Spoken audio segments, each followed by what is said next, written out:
It's into the house. Pickett throws that ball for the end zone. The pass is caught for a touchdown. Kenny throws a dime into the corner of the end zone. Look at that effort! Garrett Wilson, big time. The NFL draft is now officially open.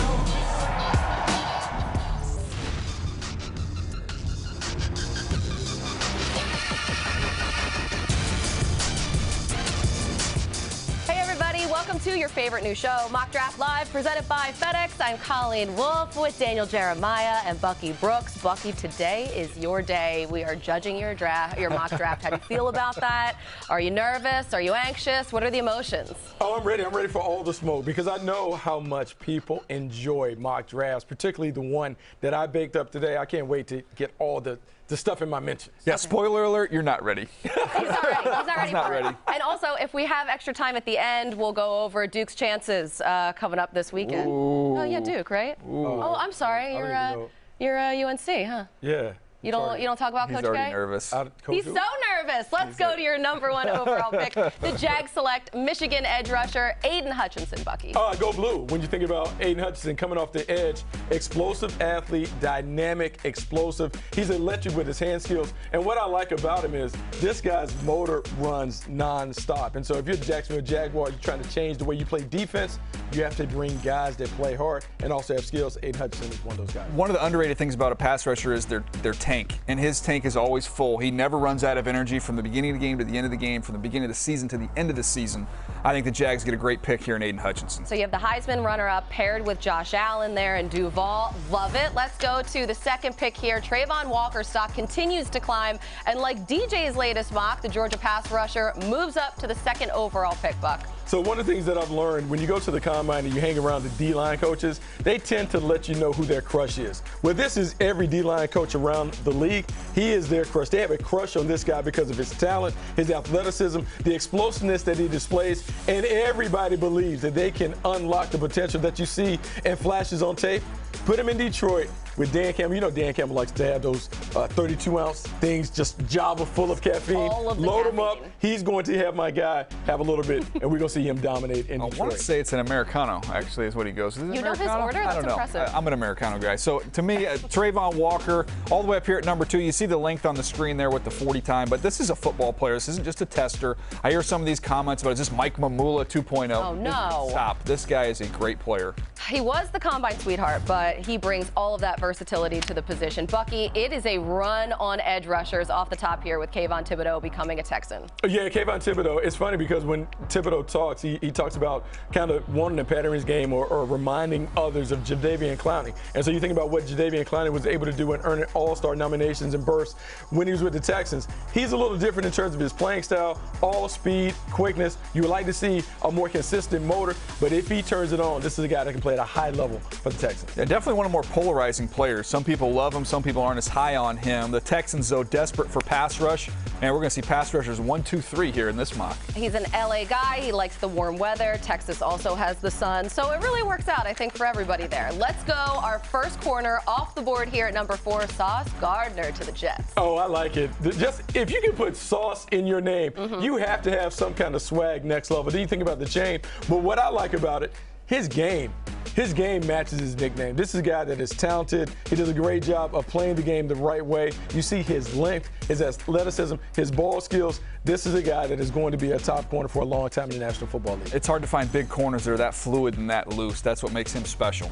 Man, during his college career, he allowed 0 receiving touchdowns in coverage. Really talented guy. So Bucky's first 8 picks revealed, and pass rushers reign supreme, with 4 edge players going to the Jags, Lions, Texans, and Giants.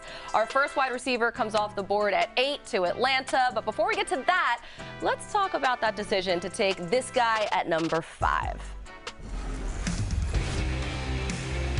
Plenty of time, steps up in the pocket. Big hole. Room on the left side now. Evan Neal clears away. Mountain of a man in the middle of that. And now he's aiming for his receiver to get to the end zone, and he got it to him.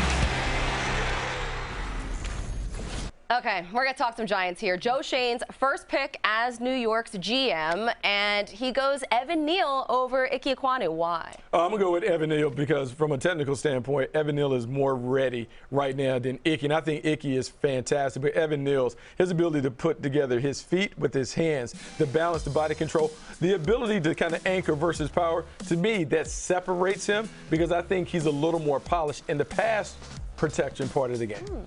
Yeah, to me, I just want to see him continue to work on that balance. You referenced the balance. There are times where he does have some issues there, but this is a player, when you watch him from last year to the beginning of this year to the end of this year, he just keeps getting better every time you see him, and that is very encouraging. Strong addition to bookend there with Andrew Thomas. So 2 picks later, the Giants back on the clock, and they take Florida State D lineman Jermaine Johnson. Active pass rusher coming off the edge. When you look at him, this guy has the polish. He has the ability to play with power and finesse off the edge.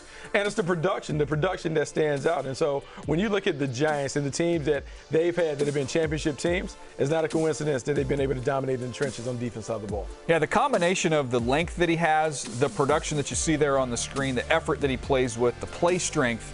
Man, I wouldn't be shocked if we look back 5 years from now and we said, you know what, Jermaine Johnson ended up being the best pass rusher in this entire draft.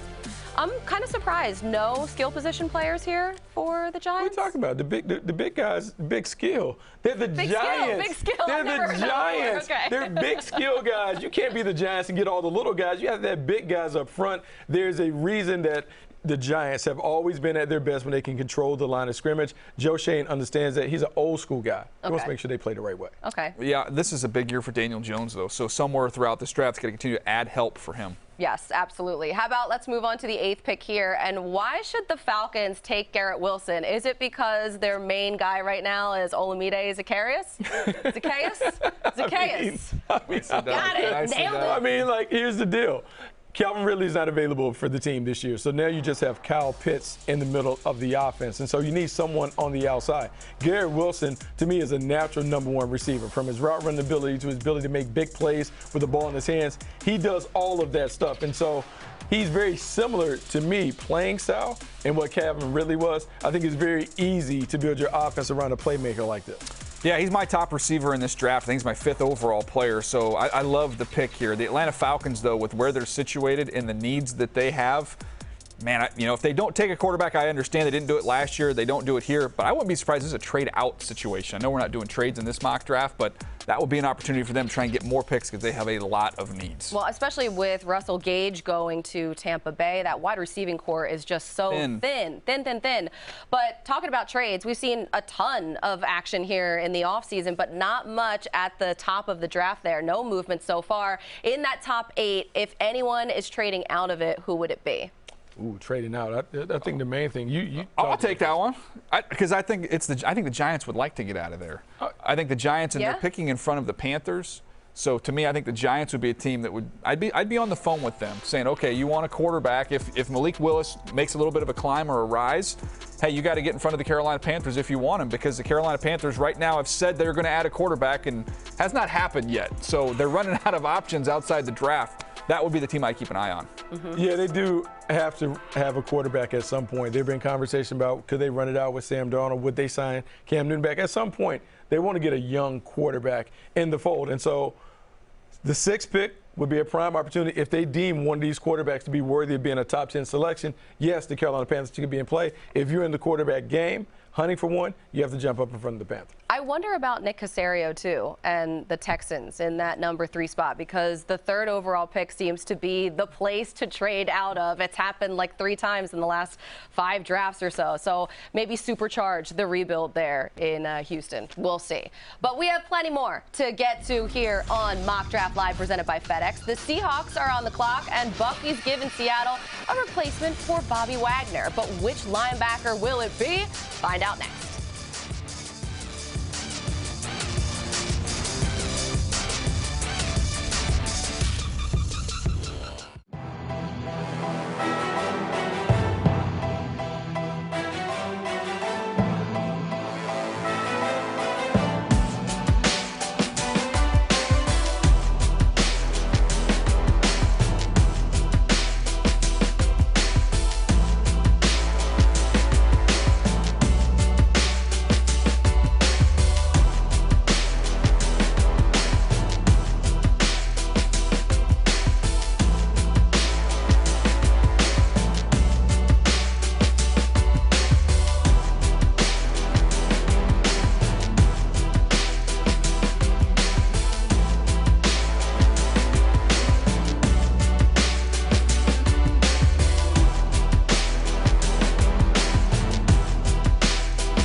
even believe it. The NFL Draft is back in less than a month. Join us live from Las Vegas as the top prospects show out on the Vegas Strip. It's the 2022 NFL Draft live Thursday, April 28th at 8 p.m. Eastern.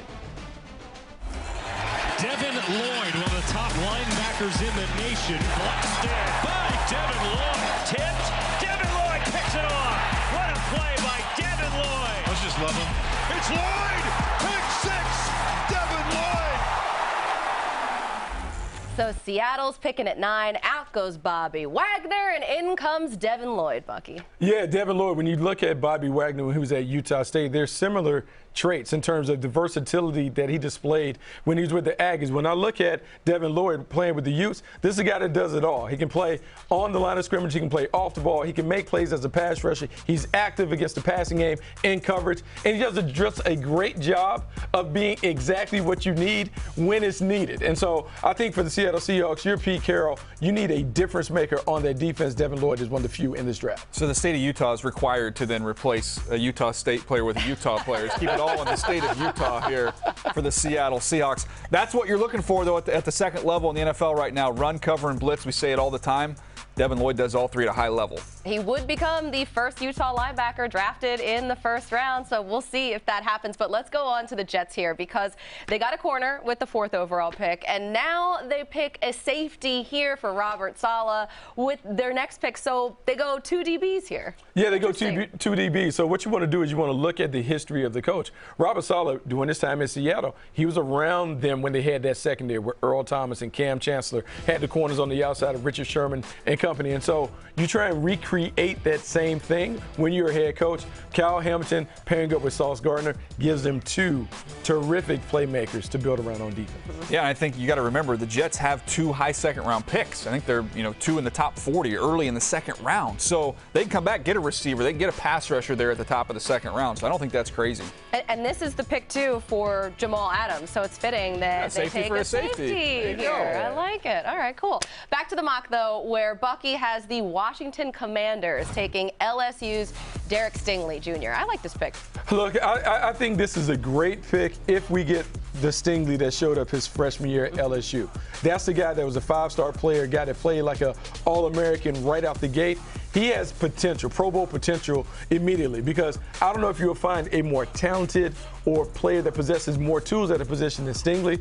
Just need the consistency and to avoid the injury so it can be reliable and dependable on the perimeter. Yeah, to me, it's just about getting comfortable with him from a health standpoint and see where his mind is because if you get this version, you saw this in glimpses last year, but not consistently, but you get that early version his freshman year, he'd be the best player in this draft. It makes me a little nervous, though, when you say worrying about injuries. Just seeing all of the Washington injuries at cornerback last season. Yikes.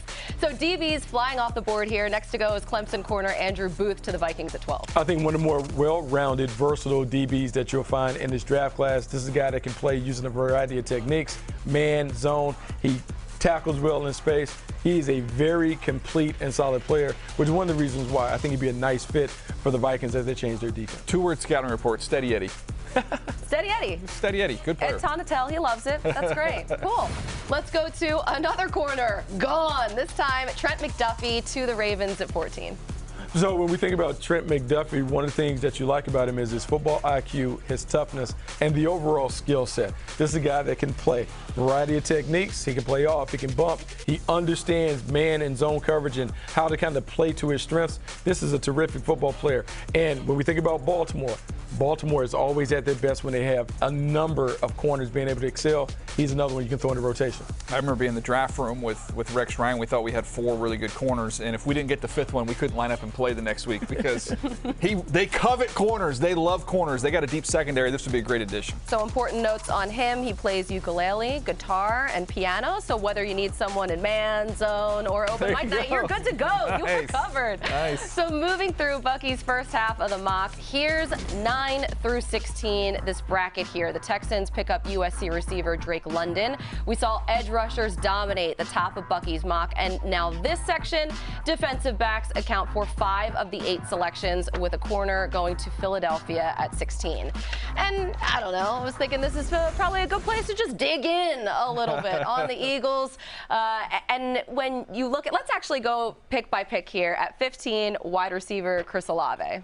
Chris Olave gives them the pure route runner and playmaker that they need to go alongside Devontae Smith. They try to do it with Jalen Reagor. I don't know if Jalen Reagor will ever evolve and emerge as that #1 player on the perimeter. So now you get Olave, who is a big play specialist. This guy consistently puts the ball in the paint. You put him and Devontae Smith on the perimeter, you get one-on-one matchups. Someone is winning on the outside.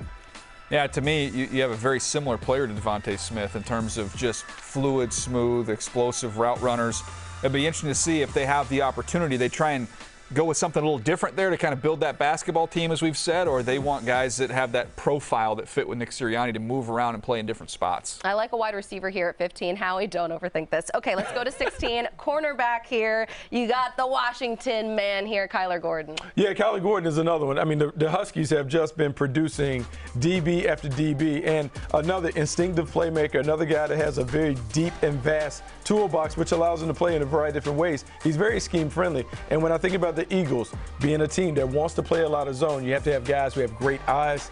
Kyler Gordon has terrific eyes and terrific technique. Yeah, I thought he was going to run in the high 4.3s, everything that you heard coming out of the school. He ended up running in the low 4.5s, which was kind of surprising. Still fast enough. You see enough on the tape to get excited about him.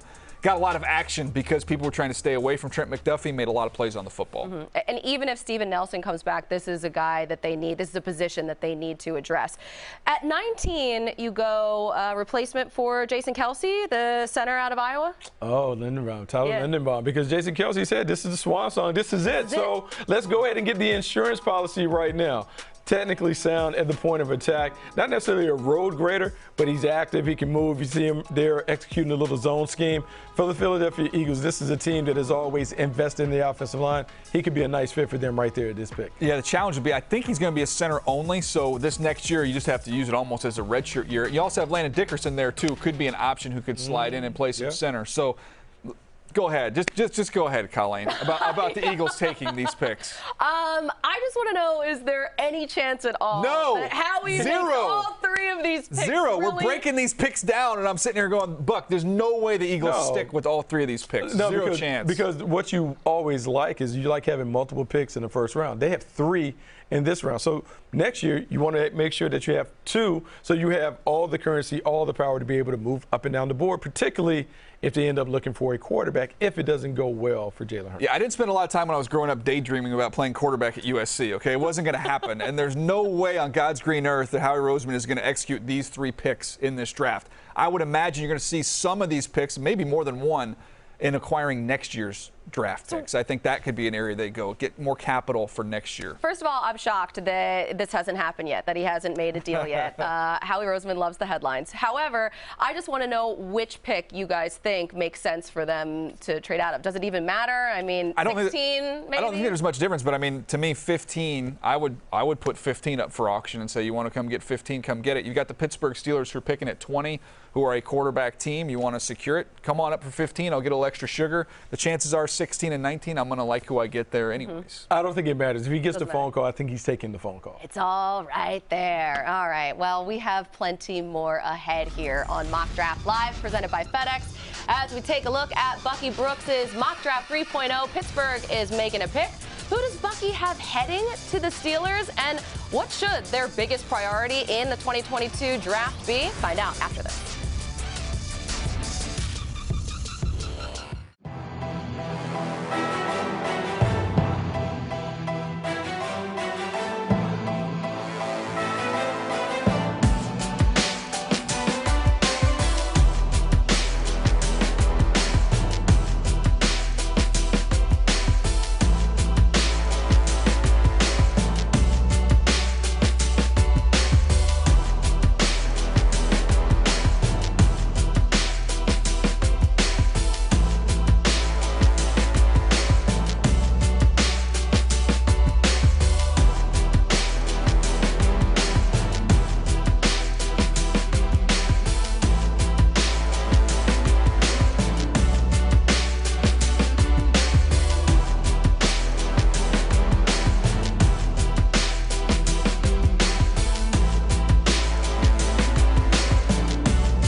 Recapping the picks thus far, 1 through 8, 3 edge rushers off the top with Aiden Hutchinson leading the way at 4. The Jets take a corner, Sauce Gardner, and the Giants pick up an offensive tackle and edge with Evan Neal and Jermaine Johnson.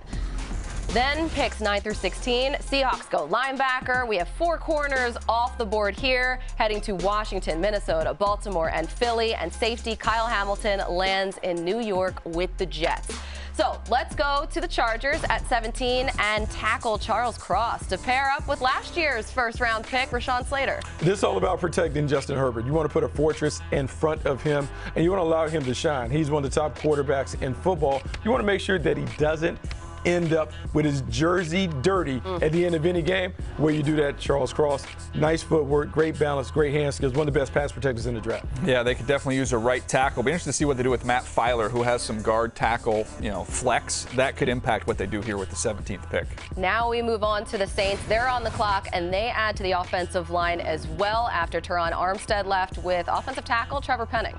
Yeah, Armstead leaving creates a void for this team up front. Penning gives them some nastiness. You have him and Ryan Ramczyk. You think this offense is going to evolve. I expect them to get back to running the football and being a physical team. He brings some physicality, some toughness, some nastiness to the unit. Yeah, he's a little bit polarizing. I'm a Penning fan. I love the way he plays. I know some people think it's a little extra, I guess would be the word. It is extra. But not, to me, I'd rather dial that back than trying to instill that in somebody. He just needs to be a little bit more patient at times.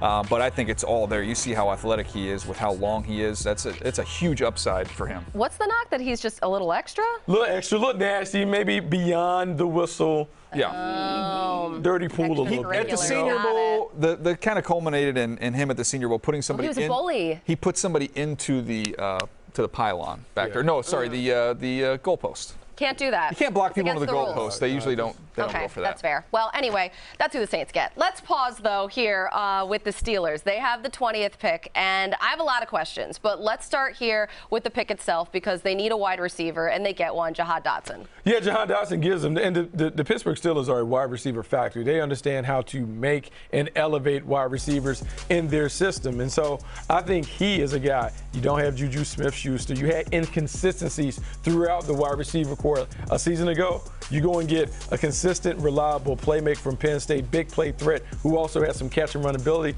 He's a nice fit because he also is used to playing in the cold weather in Pittsburgh. Boy, Mitchell Trubisky, he'd be having his own draft party on this one. Not only does he get a wide receiver, he does not get competition at the quarterback position. That's a dream draft there if you're Team Trubisky. So is he definitely throwing the ball week 1? Is it Trubisky? Is it Rudolph? Is it Mayfield? Who could it be? I mean, they already have 3 quarterbacks under contract. You have Mitch Trubisky, you have Dwayne Haskins, you have Mason Rudolph. I mean, you have to play one of those guys. You can bring another guy into the mix, another young quarterback. With all those guys, I think this is an opportunity for the Steelers to see if they have a bargain basement pick in Trubisky. He's on a team-friendly deal. He was a former first-round pick. He was the 2nd overall pick in the draft when he came out. You give him an opportunity to be the starter. You give him an opportunity to have an offense built around him with some toughness, some running ability, some balance. Maybe we see Mitchell Trubisky play like the 2nd overall pick in the draft. Well, they say money talks, right? Yeah. When they signed Trubisky, I thought, okay, Trubisky's going to get the shot. He's the starter, case closed. And then I saw the money, which was backup money, and I thought, oh, they might still take a quarterback. Ooh, I didn't get the sense. That did not give me a we are pushing all our chips in to bring in Mitchell Trubisky. What about Mason Rudolph? What about him? Like, what are we doing? Those guys are there. They're in the building, going through workout. They're ready. Okay. Well, all right. So then what is the top priority for them, quarterback aside? Is it wide receiver? Look, I think it's building up this entire team. They struggled last season with the offensive line. They couldn't run the ball consistently. They didn't have enough explosiveness. Some of that was due to Big Ben not being able to push the ball down the field. Yes, they need to upgrade the wide receivers, but I think the Steelers are going back to the old Steelers where the defense leads the team and everything else is kind of secondary to that. Yeah, they went aggressive in free agency on the offensive line, try and get that solved. I think you look at that receiver position and say they absolutely need to add there. I'm not closing the book on quarterback just yet for the Steelers. Duly noted. Yeah. So for everyone scoring at home, feast your eyes here on the rest of the picks here in our second to last region, 17 through 24 in Bucky's Mock 3.0. The Pats draft cornerback Roger McCreary. The Packers invest in an offensive tackle. But let's get to know the guy Bucky has going 23rd to the Cardinals, Georgia's Jordan Davis. Music is the song of life. It's the beat of life. Your heartbeat is music. Boom, boom, boom, boom. Hey.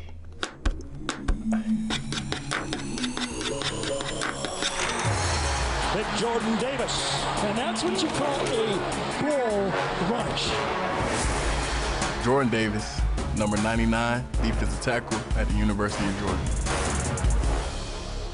I used to call myself DJ Oreo growing up. I wanted to be a DJ, and I love Oreos, and I felt like on the turntables were like Oreos, so you could be, people would be like, what kind of music you listen to? Rap? I'm like, yeah, I listen to rap. I listen to alternative, I listen to EDM, I listen to pop, I listen to everything. You'll be surprised like what you can find on my phone. Sometimes I can't go on shuffle, because if I go to shuffle, I'll play something embarrassing in front of the wrong crowd, and I'm like, oh, gotta click. You know, but music and football has saved my life.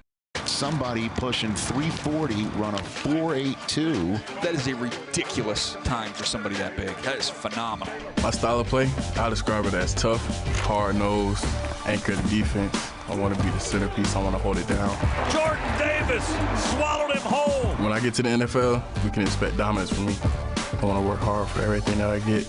And I think with this opportunity that I'm about to have, it's going to come to fruition. Georgia on the mountaintop. The final moments in the national championship game for me was just seeing the confetti, seeing everybody's faces on the sideline, just looking at my mom. Those are the things that you work for, things that you want to achieve, and to be able to do that, it's crazy. The relationship with my mom is deep. She's my everything, she's my rock. Being able to do this and have an opportunity to give back to her, that's my greatest moment, that's my greatest achievement. Mom, I just want to say thank you for everything that you did. I love you so much. We're one step closer. When I hear my name called on draft day, it's going to be crazy. It's everything that I dreamed of, everything that I worked for. It's only the journey to get there, but once I'm in there, I got to keep going up. Holy smokes, it's time for Where Now Meets Next, presented by FedEx. And let's do some pro comparisons. And Bucky, you're going to explain the pick, and then DJ will throw out a comp. But let's start right there with Jordan Davis and the Cardinals. You want to beef up the interior defensive line. Jordan Davis is a guy that dominates against the run. In this division, you're going to have to stop the run so you can force these teams into long yardage situations on the pass. He's one of the best run stoppers that we can find. Well, truth be told, there's no comp in terms of his height, weight, speed. It doesn't exist. But I'm going to go with Vita Vea in terms of the impact that he can have as a big man with tremendous athleticism and range. We've seen Vita Vea be the best stuffing defensive lineman in the NFL, who has a little upside as a pass rusher. Same thing for Jordan Davis. And imagine the playlists he's going to bring into that locker room. No doubt. Major upside. Let's go to Boye Mafe to the Cowboys. So when you think about Dan Quinn and the defense, he was able to get the Cowboys to play great defense by making sure they play with outstanding effort and energy. I don't know if there's a harder playing guy than Mafe in college football. This guy comes off the edge. He's relentless. His pursuit from sideline to sideline when he has a chance to run it down from the backside is really impressive. He jumps off the tape. He, to me, fits because he's a high motor player with outstanding athleticism. Yeah, to me, Kwity Paye was a good comp. You just go back to the year Kwity Paye came. It was last year, right? These all start running together for me. But somebody coming out of Michigan who didn't have it all figured out yet, but you knew he was dynamic, he was explosive, he played really hard and had heavy hands. I see the exact same thing with Boye Mafe. They lost Randy Gregory, so the edge there. Everybody loves an edge. I mean, you can't have enough, right? Let's go to the Patriots. Roger McCreary is the guy for you here. Yeah, Roger McCreary, because the Patriots need a number one receiver. When their defense is playing at its best, they've had big-time corners on the perimeter. Stephon Gilmore, going back to Ty Law, Darrelle Revis, on and on and on. This is a big-time player. Now, he's not in that premier class, but he's solid. He has a nice skill set, does a great job of playing in a variety of systems. He should be a great fit there. I felt the same way about him as I did when Jalen Johnson was coming out of Utah, is somebody that was just steady, reliable, dependable. You can play him in a variety of coverages, as you've talked about in the past here, Buck. He can do a little bit of everything. He's just really instinctive and a great player. Not going to wow you, not ultra twitched up or explosive, but just a football player. Yeah, and eventually they're going to have to replace J.C. Jackson, so this is a strong move here by the Patriots and Bucky Brooks. So we have the heavy hitters ahead on Mock Draft Live, presented by FedEx. That's right. Can the Chiefs find their next cheetah in the 2022 draft? Bucky says yes. Is that right? Yeah. The wideout headed to Kansas City is coming up.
Mock Draft Live. The Bills are up, and they're headed to Zion with the 25th overall pick. Look, when I think of this Buffalo Bills offensive line, it's about making sure that they can generate push in the run game. They need to be able to run the football so Josh Allen doesn't have to do everything. They've made some signings in the offseason, but I think this is a team that is willing to double down because their roster is pretty solid elsewhere. And Zion Johnson has really 5-position flexibility. You can put him just about anywhere. He's a good football player. Had a great Senior Bowl. Boston College is becoming like guard you. Maybe that's what it feels like at this point. Moving on here, Bucky, let's go to Tennessee where the Titans take a guard at 26, Kenyon Green. Welcome to the family. Yeah, welcome to the family. And he would be welcomed with open arms by Derrick Henry because when you watch this guy pull, he mauls people. He uproots defenders off the line of scrimmage. And this is a team that wants to retain its physicality and toughness as a team. You go and add nasty dudes up front. That is a way to make sure that you're ensured that you're always a top running team and your toughness is always intact. He is a people mover. You see in the highlights all the different positions, too. Played 4 different positions for that A&M line last year, so you love that. Tennessee loving up the offensive side of the ball this offseason, adding Robert Woods, Austin Hooper, now drafting an offensive tackle. Let's go next up over to the defensive line for the Buccaneers at 27 with Georgia's Devontae Wyatt. Yeah, Devontae Wyatt is interesting because I just have this vision of putting him alongside Vita Vea, having 2 athletic guys on the inside that can complement one another. I know you had Ndamukong Suh, but at some point you want to get younger on the inside. Wyatt is a guy that could be a fixture and a focal point for this defense for a long time.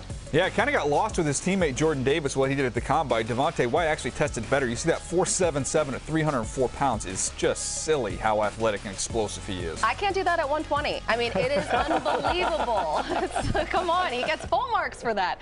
And the final picks in Bucky's mock draft are live. The Packers pick up wide receiver Christian Watson, and the Chiefs follow suit with wide receiver Sky Moore. KC also drafts for the defense with safety Daxton Hill. But let's dwell on the wideouts while we have some time here. And start first with the first-round receiver for the Packers. Christian Watson is their guy that they're trying to replace Devontae Adams with. Yeah, Christian Watson is interesting to me because I just had this vision of Matt LaFleur looking at Christian Watson and being familiar with Cooper Kupp and how Cooper Kupp was able to come from being an FBS standout to being a superstar in this league. I look at this guy's tools, his talent. He is an intriguing prospect to bring in because he's a home run specialist. They need more speed, more explosive plays because they lost a lot in the offseason. Yeah, Valdez-Scantling leaving, he kind of could fill that role right now. And to me, he's got a lot more route polish, which we saw again at the Senior Bowl and we saw it at the Pro Day, than you maybe gave him credit for during the fall. And I think he's got a chance to really emerge as one of the premier receivers in this draft class. Just going to require a little bit of patience. This is my favorite new game. The last time the Packers took a first-round wide receiver, DJ was a production assistant for Sunday Night Football. Nice. Bucky was a scout for the Seahawks. Yes, I was. And the top song in 2002 was by Nickelback, and we don't even need to go into that. Oh, you didn't like Nickelback. Okay. Let's go to the Chiefs here with back-to-back picks after the Tyreek Hill trade. First, they take receiver Sky Moore. Let's go to that. Okay, so I'm going to deviate out of it. We're going to put a wide receiver there for the Kansas City Chiefs, Sky Moore.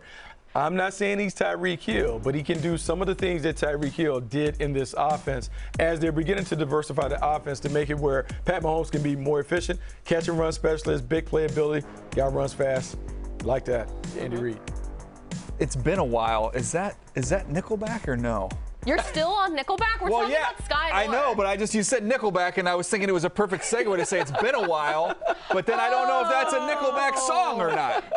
He was literally just trying to Google it in time. I'm being told that's Stain. It's not even Nickelback, but I was trying. I was efforting to try and find a Nickelback connection. I got nothing for you. Okay. I like Sky Moore, though. He's a good player. That's great. Yeah. Good to know. All right, let's move on to the Chiefs' next pick here as they try and maybe replace Tyrann Mathieu. We're still not sure what that situation is, but Daxton Hill. Oh, this might be the replacement for Daniel Sorensen. Not so much Tyrann Mathieu, someone that you can drop in there, maybe play a little nickel, a little dime. He's versatile in the defensive backfield. He's a big-time player. So you're saying he'd be a Nickelback? Oh, no. That's it for us. We're all done here.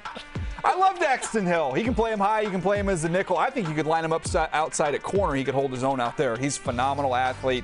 He's got excellent instincts. He can play the football. Big fan. Okay, so what I'm seeing here is there are no quarterbacks in the first round. That was it? Wait. We're going to talk more about this. Whoa. Here we go, because I need a full segment to debrief on this. It hasn't happened in a really long time, guys. We're officially less than a month until Vegas, baby. Be sure to check out the 2022 NFL Draft live from the Strip Thursday, April 28th at 8 p.m. Eastern, right here on NFL Network. Now let's send it over to DJ, Bucky, and their amazing slot machine. Thank you, Colleen. It's time for NFL Draft Jackpot, Buck. We love doing this on the show here. It's where we take and pull the little lever on a slot machine. Yes. We end up getting a player, a team, and a pick, so location in the draft. And today's episode of the Draft Jackpot here, we're going to go give it a poll here real quick. Okay, here we go. Give it a poll. Okay, these are going to be teams that don't have first-round picks, so that's the little caveat we have for today. Let's see what we get here for a team, a number, and a player. We've got the Bears, 39. Oh my goodness, it's Jameson Williams. Yeah, you. That's right. I think that's jackpot. That's winner, winner, chicken dinner, because if Jameson Williams is there, 39 for the Bears, they need to run the card up. You're talking about a big-time player, a big play specialist. We saw how he was able to dominate at Alabama, but now you get a chance to pair him with one of his former teammates at Ohio State. He gives them a legitimate weapon on the outside. Not quite a number one receiver, but one of the best that you can find as a compliment on the outside. The Bears would love to have his talents in the Windy City. Well, there is a line of octogenarians trying to get on this machine because they think it's hot right now. When you think if you get a chance to get Jameson Williams in the second round, much less a little bit into the second round at pick 39, yeah. Well, I don't know if we're going to see that, Buck, but that would be a heck of a jackpot. Let me give you a poll here. Boom. And, oh, look, there it is. That's better timing. All right, let's see. Again, remember, these teams that are eligible for this today, the Draft Jackpot, can't have a first-round pick. Cleveland Browns don't. Pick 44, and that's Nick Bonito from Oklahoma, edge rusher. Okay, look, I can't give you the rousing celebration that I gave you for the Bears, but for the Browns, I give them a little golf clap because this is a good pick for them. You put Bonito opposite Myles Garrett, you have an opportunity to get a pass rusher that maybe can give you consistent double digits off the edges. This is a guy, outstanding speed and quickness, nice close and burst, has a nice little dip and rip move that allows him to get home. Nice pick for the Browns if he's available at 44. Yeah, he's got big-time get-off, ran in the mid-4.5s. He can really burst and bend at the top of his rush, and also is outstanding as somebody who spies the quarterback there at Oklahoma. And side note, Benito Santiago, one of my favorite catchers in Padres. Okay, let's go with one more poll here. Give it a poll here, Buck. There we go. My timing was better. That was better. My timing was better. I put a little flash on it. Much better. Okay, what do we have here? We've got the Raiders. We've got pick 86, and we've got linebacker Chad Muma from Wyoming. One of my favorite players, look, in the draft because his length, his speed, his quickness, and the instinct that he's plays. He reminds me a lot of Logan Wilson that came out of Wyoming a few years ago. This guy is all over the place. You look at the stats right there. He stuffs the stat sheet. He's a perfect player to put in the middle of that defense. High IQ playmaker, and Patrick Graham's defense should be a win for the Raiders. Yeah, Chad Muma, to me, one of the better coverage linebackers. And right now, if you can't cover at the second level, you can't play. You will get picked on in the National Football League. This dude can really cover. He's got outstanding instincts, both in zone coverage and in man coverage. And Colleen, crash test dummies. Chad Muma. There you go. That's all I got. Love it. Love it. Love it. Spinning ahead on Mock Draft Live, presented by FedEx. Yeah, that's right. 0 quarterbacks in Bucky's first round mock. What a time to be alive. So what happens to the teams who actually need one? Find out after this.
Yes, you can. He can throw it, but he can run that bad boy, too. Quarterback draw, navigates. Malik Willis. Touchdown, Liberty.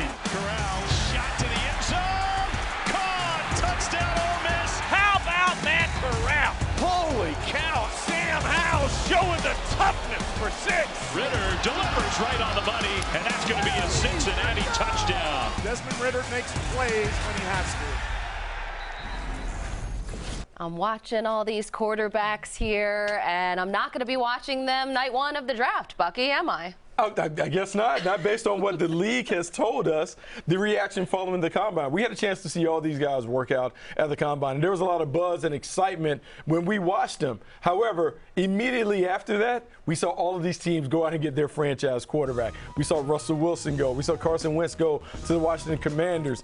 Aaron Rodgers decided to stay and all this other stuff. And so what we now have, a lot of the quarterback-needy teams have a quarterback in place. And so I don't get the sense that there's the same desperation to grab a young guy just to fill the spot like we've seen in previous years. And I think the way the game is being played, these elite quarterbacks, the young quarterbacks in particular, the Herberts, the Josh Allens, Joe Burrows, it has changed the way guys are evaluating. They're comparing this class to those young guys that are superstars, and I don't know if they see these guys measuring up to those guys. 1996 was the last time the draft didn't have a quarterback go in the first round. Tony Banks. Tony Banks, that's it. Good job. No. All right, fair. So how do teams at this point that need a quarterback, how do they approach this draft from an ideal standpoint and then like a realistic standpoint? What are they going to do? Yeah, I think there's some interesting scenarios you could look at here. You have those teams picking up there in the top 10 that you could say you could use a quarterback. When you think about Detroit with the 2nd pick, Carolina at 6, Atlanta at 8.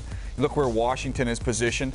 But they also have to make the decision, okay, do we like these guys or do we love them? Because if we just like them, we can take another position player. We've got a quarterback, as Bucky mentioned, we can line up with, and maybe we can circle back and try and get back into round 1. Now, that would be the most challenging for a team like Carolina. They don't have a 2nd-round pick. That was part of the Sam Darnold trade. But that's the whole thing. Do you try and take one now, or do you take another position and come back in? Pittsburgh at 20, I would think you got to get in front of them if you want to come back in, because that looks like a potential quarterback landing spot. Okay, so what is the latest a quarterback will come off the board? Absolute latest. Go ahead, Buck. Well, I mean, look, I think we've seen it. Like, I'm going to say, I'm going to be a little more conservative. I'm going to say in the 20s, because you can jump back in the first round and you can get the extra year on the contract and doing those things. But still, you have to be convinced that one of these guys is going to emerge and be your long-term solution at the problem. To do that, I don't know if we absolutely convinced that the league views these guys in that. Okay, so if that's your conservative kind of guess, then what's your like wild, wild west? Roll the dice, let's go. I gave it to you. I gave you the mock draft. I gave it to you. It's going to be 2nd round. No, like, right at the beginning, the top of the 2nd round. Okay. Because that's kind of what I wouldn't be shocked if we still get one in the top 10. It wouldn't surprise me if we had Carolina. Would be the team I would think would be the most likely that I would keep an eye on. But I'm looking at this saying I feel confident that a quarterback's going to go with one of the 3 Eagles picks. Ooh. But not to the Eagles. Not to the Eagles. I was just trying to make Colleen a little bit nervous here, get her on I'm edge. like, wait a second, what are we talking about here? I think one of those. I think 1996. It's all coming back to me now. One of those picks gets traded. Somebody gets up in front of the Steelers. Ah, okay. Well, we've talked about most of the most popular guys that are coming out in this draft, but what about the sleepers? We have Bucky's day 2 and day 3 sleepers on the other side.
of Bucky's Day 2 sleepers. Let's start with Greg Dulcich. Buck? Oh, look, former walk-on has really made himself into a solid player. This is a guy that has length. He has outstanding range when you talk about his wingspan, and he does a great job of running routes, particularly on vertical routes.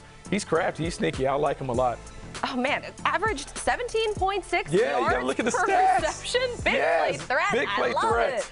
Okay, let's go to your next guy, Speedster. Oh, Tariq Wooden. When you watch him play, there's a lot of people that love the size and the speed and the athleticism. I think this guy has tools, though. He has tools to be a big-time prospect because you see him tackle in space. He's not afraid to hit. And then you think about the speed. This is someone you can put in man-cover schemes and allow him to lock up. I think he's going to get better and better. Fastest 40 ever by a player his height. 6 feet tall, unreal speed. All right, finally, the man from A&M. DeMarvin Leal is someone who there's a little buzz about him on the streets because of the versatility that he has in between the tackle box. You see the athleticism, you see the length. He is a dynamic playmaker at the point of attack. A lot of people like those athletic types play 5 technique. I love them, for sure. So those were your 3 sleepers, but we're going to roll the dice here, and I need a deeper sleeper than this. The guys that are sleeping until 4 p.m. Okay, here we go. We're gonna roll the dice from Oregon. Ron McKinley, the safety. Ball hawk, instincts, awareness. I like it. I like him. You think about putting him in the middle, he can make some plays. Guy's always around the ball. Perfect stuff. You know what? Great job today. DJ, what do you think of the job that Bucky did overall? I love it. It's aggressive. There's no fear. So here's what happened. I'm going to get in trouble for being a class clown, but what I can do is tell my mom that this guy over here was tugging on my thing. I didn't do anything. We've worked together for many years now. I love it. Guys, coming up next week, we have Charles Davis in the house. Hey, going Chuck D. over his mock draft. We'll judge him. He'll be on the hot seat. For DJ, Bucky, I'm Colleen. We'll see you next week. DJ. Start laughing. I was trying to talk about that.